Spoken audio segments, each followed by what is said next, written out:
আজকে এত বছর পরে আমরা 12ই ফেব্রুয়ারি 2026 সালে যে নির্বাচন হয়েছে, সে নির্বাচনে বাংলাদেশের 69% মানুষ জুলাই সনদের 84টি সংশোধনী প্রস্তাবের উপরে, সংস্কার প্রস্তাবের উপরে জনগণের রায় প্রদান করেছে।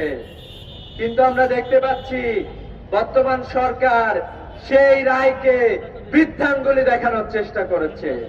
সম্মানিত উপস্থিতি, প্রিয় সাংবাদিকবৃন্দ, প্রিয় দেশবাসী,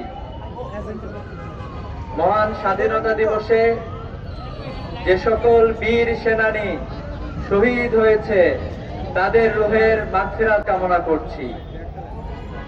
বাংলাদেশের আজাদীর আন্দোলনে 1858 সালে সিপাহী বিদ্রোহ থেকে শুরু করে আধিপত্যবাদ বিরোধী আন্দোলনে যারা শহীদ হয়েছে, 24-এর আন্দোলনে, 24-এর বিপ্লবে যারা শহীদ হয়েছে, সকলের শাহাদাত মর্যাদা কামনা করছি।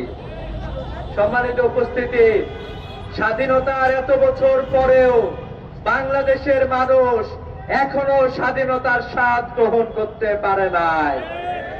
বারবার আমাদের উপরে যে সকল শাসক গোষ্ঠী চেপে বসেছে, তারা আমাদের স্বাধীনতাকে টুটি চেপে ধরেছে।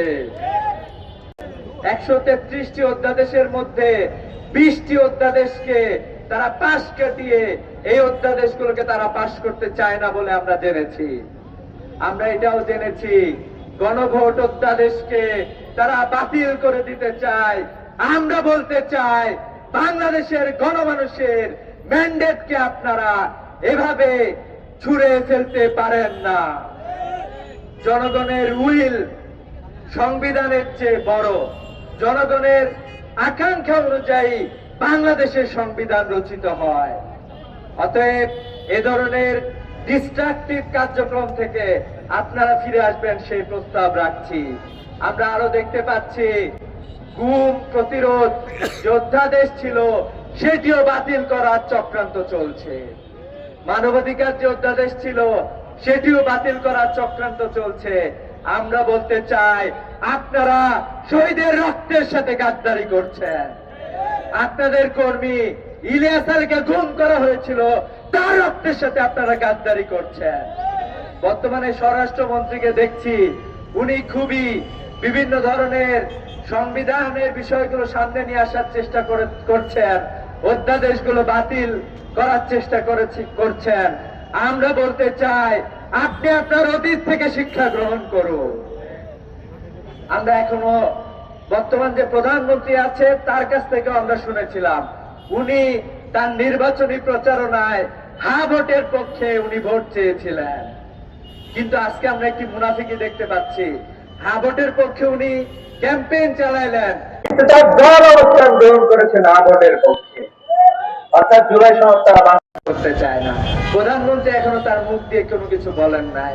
আমরা এটা বিশ্বাস করতে চাই যে স্বরাষ্ট্রমন্ত্রী তার জায়গা থেকে কথা বলেছে। প্রধানমন্ত্রী সহ বর্তমান সরকারের যারা সংসদে গিয়েছেন, তারা জনগণের যে ম্যান্ডেট রয়েছে সে ম্যান্ডেটকে অবশ্যই পাশ করে নিয়ে আসবেন। আপনারা এটা করতে বাধ্য থাকবেন। আমরা স্বাধীনতার এত বছর পরে আমরা একটি সুন্দর বাংলাদেশ চেয়েছিলাম, যে বাংলাদেশে তরুণরা শিক্ষার অধিকার পাবে, যে বাংলাদেশে উন্নত শিক্ষা ব্যবস্থা থাকবে, যে শিক্ষা ব্যবস্থার মাধ্যমে উন্নত নৈতিক মানবীয় চরিত্রের মানুষ তৈরি হবে এবং যোগ্য মানুষ তৈরি হবে। কিন্তু আমরা দেখছি সেই শিক্ষা ব্যবস্থা তৈরি করতেও আমাদের সরকারগুলো বারবার ব্যর্থ হয়েছে। স্বাধীনতার এত বছর পরে ইসলামী ছাত্র শিবিরের পক্ষ থেকে আমরা একটি সুন্দর শিক্ষা ব্যবস্থা, একটি সুন্দর শিক্ষানীতি প্রণয়ন হোক, এই প্রত্যাশা আমরা রাখছি। আমরা আরো চাই, বাংলাদেশে আমাদের মানবাধিকার বারবার ভুলণ্ঠিত হচ্ছে, আমাদের মৌলিক অধিকার আমরা পাচ্ছি না, আমাদের জনগণের নিরাপত্তা নাই। বাংলাদেশের প্রত্যেকটি ব্যবসা প্রতিষ্ঠানে একের পর এক চাঁদাবাজি শুরু হয়েছে। চাঁদা না দিলে তাদের উপরে নির্যাতন নিপীড়ন করা হচ্ছে। প্রতিদিন অসংখ্য ঘটনা আমাদের সামনে আসতেছে। 2 শতাধিক মানুষকে খুন করে ফেলা হয়েছে। অন্তকন্দলে আপনারা এই সকল অন্তকন্দল বন্ধ করুন।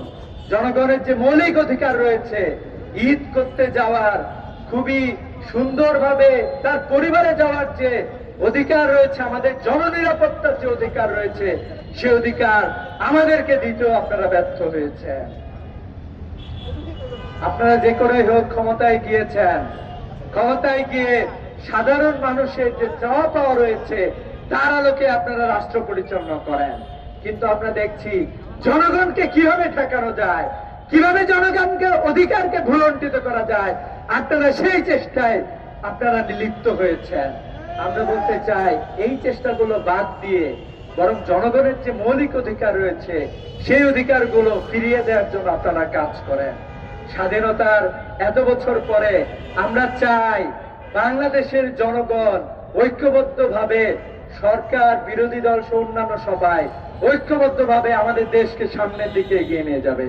কিন্তু আমরা দেখছি কতিপয় রাজনৈতিক ব্যক্তিত্ব আমাদের পার্শ্ববর্তী রাষ্ট্রের দাবেদারি করার জন্য উঠে পড়ে লেগেছেন। আমাদের প্রতিরক্ষা ব্যবস্থাকে আপনারা ঢেলে সাজান, শক্তিশালী করেন, উন্নত প্রযুক্তির উদ্ভাবন করেন।